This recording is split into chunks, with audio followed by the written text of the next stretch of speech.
Nima uchun so'nggi paytlarda yangi tashkil etilgan kompaniyalar tezda bankrot bo'lmoqda? Va bu holatdan qanday qutulish mumkin? Statistika ma'lumotlari har 3ta yangi kompaniyadan biri 2 yilga ham yetib bormaydi. Nega? Buning sabablari bor. Hujjatlarni noto'g'ri rasmiylashtirish, ro'yxatdan o'tkazishdagi holatlar, qonun talablariga zid nizom va natijada jarimalar, soliq muammolari, huquqiy xatarlarni bilmaslik, ya'ni yurisdisiya tuzilgan shartnoma, oqibati sud va moliyaviy yo'qotishlar, hamkorlar o'rtasida shaffoflikning yo'qligi, og'zaki kelishuvlar, kelishmovchiliklar va biznesning vayrona bo'lishiga ochiq eshik, majburiy ruxsat va litsenziyalarni e'tiborsiz qoldirish, oqibati bank hisobining bloklanishi, tekshiruvlar faoliyatining to'xtatilishi, huquqiy himoyaning yo'qligi.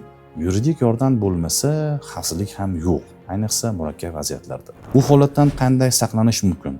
Ishonchli yurist 100 millionlab so'mni tejash va biznesni saqlab qolish degan. Bizga murojaat qiling.